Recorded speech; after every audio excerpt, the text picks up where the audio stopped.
O Senhor também adverte o seu povo sobre o uso supersticioso da oração. Tentar transformar a oração em mágica. Tentar transformar esta comunhão inteligente, consciente, pessoal com Deus em um mero artifício mágico. Os escribas e fariseus, nós lemos, oravam de maneira hipócrita, desejando ser vistos. E o Senhor também adverte que os gentios oravam insensatamente. Eles usavam da oração como artifício. E eles tratavam a Deus não como Deus pessoal, o Senhor presente, um Pai celestial, mas como uma mera energia. Suas orações eram nada mais do que mantras e ferramentas mágicas para de alguma maneira tentar controlar a divindade e receber aquilo que tanto desejavam e tanto buscavam. E nós percebemos o grande mal que paira sobre o nosso arraial evangélico em transformar a oração em mágica.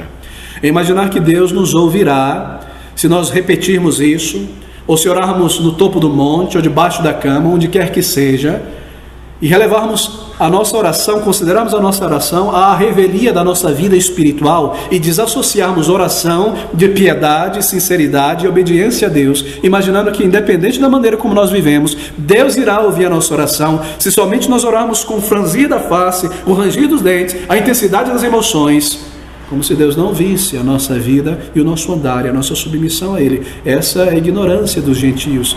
E quão perigoso é isso, não é? Quando nós vemos isto pairar sobre o meio evangélico.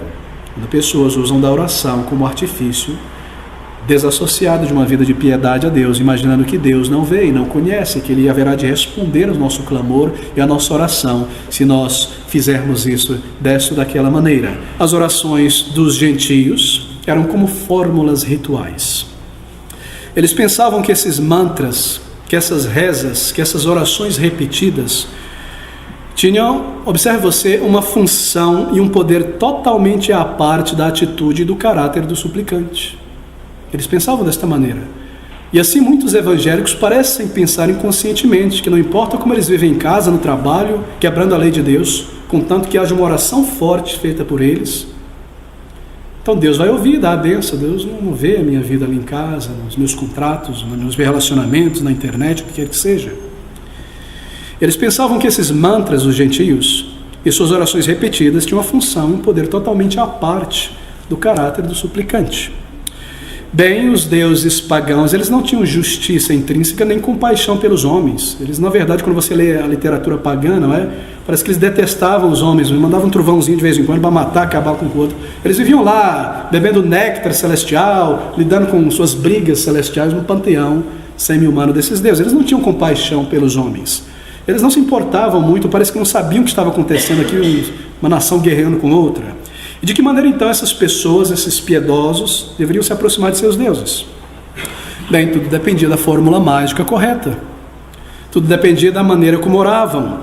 Essas religiões, elas tinham, observe todas elas tinham mais a ver com mágicas do que com ética moral, não é verdade?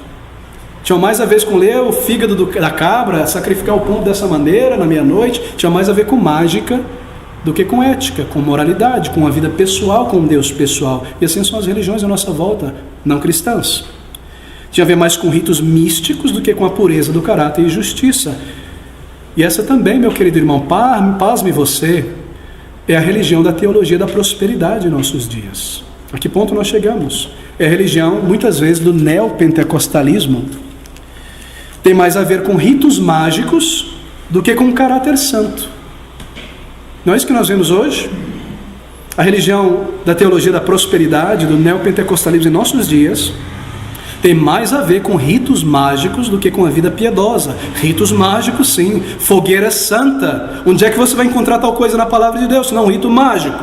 Vale de sal, corrente de oração, descarrego, voto de fé, oferta de fé, dízimo de fé, jejum, campanhas. Você cria alavancas para mexer no místico e de alguma maneira esse Deus pagão te responder. São religiões que têm mais a ver com mágica do que um caráter santo transformado em um verdadeiro relacionamento com Deus. São religiões pagãs, não tenha dúvida disso. Deus não tem na palavra, porque você e eu temos. Não merecem o título de igreja cristã.